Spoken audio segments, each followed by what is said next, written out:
Expensive लगना किसे पसंद नहीं है, और वो भी बजट में रहकर। तो आज मैं इसी तरह की कुछ टिप्स आपके साथ शेयर करने वाली हूँ कि कम बजट में हम किस तरह से एक्सपेंसिव लुक अचीव कर सकते हैं। अगर एक्सपेंसिव लुक की बात की जाए तो आफ्टर गुड मैनर्स जो पहली चीज़ आती है वो है हमारी ड्रेसिंग सेंस।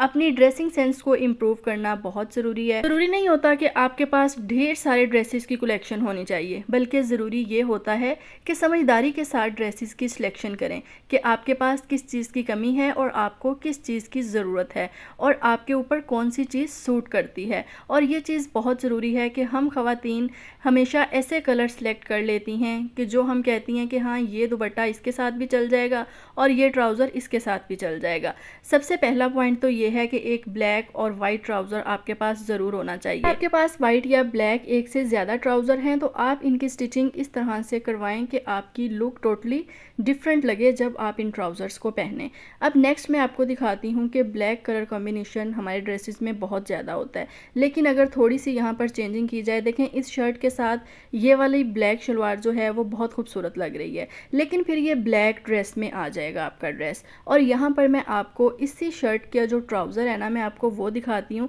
कि थोड़ा सा कलर अगर हम चेंज करते हैं तो किस तरह से हमारे ड्रेस की टोटल लुक चेंज हो जाती है। ये देखें, अब इसके साथ इस शलवार के साथ देखें ये शर्ट कितनी ज़्यादा अच्छी लग रही है और टोटल इस ड्रेस की जो लुक है वो भी चेंज हो गई है। समटाइम हम एक ही जैसी ड्रेसिंग करते रहते हैं जिससे हमारी जो फिज़िकल अपीयरेंस है, हमारी जो लुक है वो इन्हेंस नहीं होती। अब यहाँ पर आप देखें कि ये जो मेरा ड्रेस है इसके साथ ब्लैक शलवार है और ये भी हमारे ब्लैक ड्रेसेस में ही शामिल होगा।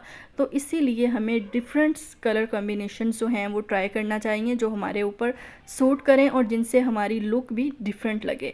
अब इस शर्ट के ऊपर मैंने इस तरह से थोड़े से पर्ल्स लगाए हैं और बिल्कुल भी एक्सपेंसिव ड्रेस नहीं है, सिंपल सा प्रिंटेड ड्रेस है और इसकी जो लुक है वो काफ़ी ज़्यादा चेंज हो गई है। सिंपल ड्रेसेस को जब हम वाइसली डिज़ाइंस करवाते हैं ना, तो बिलीव मी कि आपकी जो लुक है वो बहुत ज़्यादा इन्हेंस होती है और आपका नॉर्मल सा ड्रेस भी जो है वो आपको एक्सपेंसिव लुक देता है।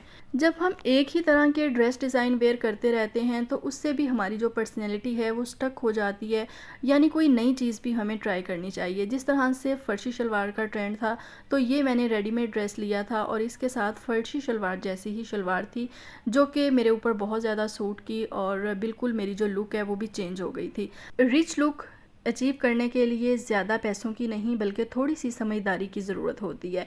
अब हम बात करते हैं हैंड बैग्स की सिलेक्शन पे। बहुत सारी ख़वातीन हमें ऐसी नज़र आती हैं कि जो शॉपिंग के लिए जाती हैं या इवन कि आप उनको डॉक्टर वगैरह पे भी जाते हुए देखें ना, तो उन्होंने इस तरह के जो क्लचेस होते हैं ना फैंसी, वो उन्होंने लिए हुए होते हैं जो कि बिल्कुल भी अच्छे नहीं लगते। चाहे वो आपका क्लच बहुत ज़्यादा एक्सपेंसिव है, लेकिन अगर आप उस क्लच को डॉक्टर पे जाने वक्त इस्तेमाल कर रही हैं या हाथ में पकड़ रही हैं तो ये टोटली आपकी जो पर्सनैलिटी है वो ज़ीरो कर देता है। तो कैजुअल यूज़ के लिए हमेशा एलिगेंट और सिंपल बैग जो होते हैं ना वही अच्छे लगते हैं। इस तरह का ब्लैक बैग एक आपके पास ज़रूर होना चाहिए जिसे आप ब्लैक कलर के ड्रेसेस के साथ ले सकें। और दूसरे नंबर पर आपके पास मस्टर्ड या ब्राउन कलर में हैंड बैग ज़रूर होना चाहिए जिसे आप डिफरेंट कलर्स के ड्रेसेस के साथ कैरी कर सकें। इस तरह से जब हमारे पास सिलेक्शन में 2 से 3 चीज़ें होती हैं ना, तो हम बहुत ही इजीली अपनी पर्सनैलिटी को इन्हेंस कर सकते हैं। ज़रूरी नहीं होता कि आपके पास बहुत ज़्यादा बैग्स की कलेक्शन हो,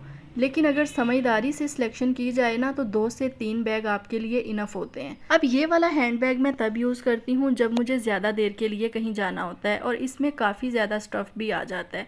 अब नेक्स्ट बात करते हैं गुड मैनर्स की, जो कि हमारी पर्सनैलिटी का बहुत ही इम्पोर्टेंट पार्ट है, जिसमें आपका चलने का स्टाइल आ जाता है, आपका बातचीत करने का अंदाज़ आ जाता है और आपकी स्माइल आ जाती है। कुछ लोग हमें ऐसे भी अपनी सराउंडिंग में देखने को मिलते हैं जिनका बैकग्राउंड रिच तो बिल्कुल भी नहीं होता, लेकिन उनको देखकर एकदम हमें जो है ना वो रिच वाइब आती है कि जैसे ये बंदी बहुत ज़्यादा अमीर है। यानी उसका चलने का स्टाइल ऐसा होता है, उसकी फ़िज़िकल अपीयरेंस ऐसी होती है, उसने चीज़ों को कैरी इस तरह से किया होता है जिसकी वजह से वो बंदी हमें रिच लग रही होती है।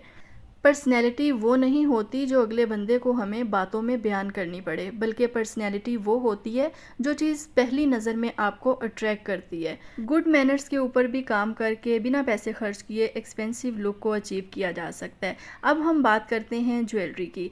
आजकल गोल्डन ज्वेलरी का बहुत ज़्यादा ट्रेंड है और पहनी हुई भी बहुत अच्छी लगती है, और हर कलर के ड्रेसेस के साथ आप गोल्डन ज्वेलरी को कैरी कर सकते हैं। लेकिन इसकी थोड़ी सी केयर अगर हम करते हैं तो ये लॉन्ग लास्टिंग हो जाती है और जल्दी ख़राब नहीं होती। मेरी जितनी भी ज्वेलरी कलेक्शन आपको देखने को मिल रही है बहुत ही मिनिमल सी कलेक्शन है। बिलीव मी कि जब आप मिनिमल सी ज्वेलरी कैरी करते हैं तो आपकी टोटली लुक जो है वो चेंज हो जाती है। इस तरह के हैंडकफ्स और ब्रेसलेट्स आजकल बहुत ज़्यादा ट्रेंडिंग में हैं और बहुत ज़्यादा एलिगेंट भी लगते हैं पहने हुए। तो इस तरह की एक दो हैंडक्राफ्ट्स आपके पास ज़रूर होनी चाहिए जिसे आप कैजुअल वेयर भी कर सकते हैं। एक और बहुत ही इम्पोर्टेंट टिप आपको देती हूँ कि हमेशा आपने चीज़ों की क्वांटिटी से ज़्यादा उसकी क्वालिटी के ऊपर फोकस करना है। अच्छी चीज़ें जो है वो लॉन्ग लास्टिंग होती हैं और ज़्यादा देर तक आप उनको इस्तेमाल कर सकते हैं और बार बार आपको पैसे लगाने नहीं पड़ते। और अगर आप लाइट कलर के ड्रेसेस पहनती हैं या पेस्टल कलर के ड्रेसेस पहनती हैं तो उनके साथ फिर पर्ल्स वाली ज्वेलरी या पर्ल्स वाले जो ब्रेसलेट्स होते हैं वो बहुत ही एलिगेंट लुक देते हैं। इसके अलावा लाइट कलर ड्रेसेस के साथ आप सिल्वर कलर की ज्वेलरी भी कैरी कर सकते हैं, वो भी बहुत ही खूबसूरत लगती है, लेकिन आपकी चॉइस के ऊपर डिपेंड करता है। चीज़ें महंगी हों या सस्ती ये चीज़ मैटर नहीं करती, आप चीज़ों को किस तरह से केयर करते हैं उनकी और किस तरह से आप उनको कैरी करते हैं ये चीज़ बहुत ज़्यादा मैटर करती है। सम टाइम ऐसा होता है कि महंगी चीज़ भी जो है वो अगर उसकी केयर ना की जाए तो वो जल्दी ख़राब हो जाती है, और सम टाइम अगर आप लोकल मार्केट से चीज़ बाय करते हैं लेकिन आप उसकी एहतियात करते हैं, एहतियात से उसे यूज़ करते हैं, उसके बाद उसे अच्छे से कवर करके रखते हैं तो वही चीज़ बहुत ज़्यादा लॉन्ग लास्टिंग हो जाती है। रिच लुक अचीव करने के लिए एक बहुत ही इम्पोर्टेंट टिप ये भी है कि ट्रेंडी ज्वेलरी जो होती है ना उसे भी ज़रूर बाय किया करें। सम टाइम हम बहुत ही ओल्ड फैशन ज्वेलरी जो होती है ना उसे ही हम यूज़ करते रहते हैं, उसे ही कैरी करते रहते हैं, जो कि बिल्कुल भी अच्छी अपीयरेंस नहीं देती। आप जितना भी महंगा ड्रेस पहन लें, जितना भी महंगा हैंडबैग ले लें, लेकिन अगर उसके साथ आपने ओल्ड फैशन ज्वेलरी कैरी की होगी ना तो बिलीव मी कि आपकी जो पर्सनैलिटी है वो डाउन हो जाती है। इस तरह के ड्रॉप्स इयरिंग और हुप्स इयरिंग्स जो होते हैं ना वो भी आजकल बहुत ज़्यादा ट्रेंडिंग में है, और इस तरह की बेंगल्स हम हाउसवाइफ्स इजीली घर में भी कैरी कर सकती हैं। अब बात करते हैं हम अच्छी फ्रेगरेंस की। अगर हम एक अच्छी फ्रेगरेंस यूज़ करते हैं या किसी जगह पर जाते हैं तो हमें अच्छी सी महक आती है तो बिलीव मी कि हमें बहुत रिच फील आती है। नेक्स्ट टिप ये है कि घर में हम ख़वातीन जो स्लीपर पहन रही होती हैं ना वो रबड़ के या प्लास्टिक के बहुत ही चीप लुक देते हैं, तो इस तरह के स्लीपर्स अगर हम घर में पहने तो हमें ख़ुद को बहुत अच्छी फील आती है। अब हम बात करते हैं सैंडल्स की, शूज़ की एंड स्लीपर्स की। तो इस तरह के जो शूज़ होते हैं ना वो बहुत ही एलिगेंट लगते हैं और क्लासी लुक देते हैं, आपको एक रिच फील जो है ना वो खुद भी आ रही होती है। स्पेशली कहीं आने जाने के वक्त इस तरह के शूज़ कैरी किए हुए बहुत ही अच्छे लगते हैं। और अब बात करते हैं फ्लैट्स की। तो फ्लैट्स जो स्लीपर्स होते हैं ना वो भी आपके पास 2 से 3 कलर्स में ज़रूर होने चाहिए। एक ब्लैक कलर जिसे आप ब्लैक ड्रेसेस के साथ वेयर करें, और दूसरा कोई मस्टर्ड या ब्राउन कलर, जिस तरह मैंने हैंड बैग्स के लिए मस्टर्ड या ब्राउन कलर बताया था। तो ये कलर्स ना आप हर तरह के ड्रेसेस के साथ कैरी कर सकते हैं, और कभी कभार ख़ुद के लिए वक़्त निकाल लेना भी हमें बहुत ही एक्सपेंसिव फ़ील करवाता है, हमें बहुत ही रिच फील आती है। तो इसके लिए ज़रूरी है कि थोड़ा सा वक्त खुद के लिए ज़रूर निकाला करें, चाहे वो स्किन केयर हो या आपका टी टाइम हो, उसे ज़रूर इंजॉय किया करें।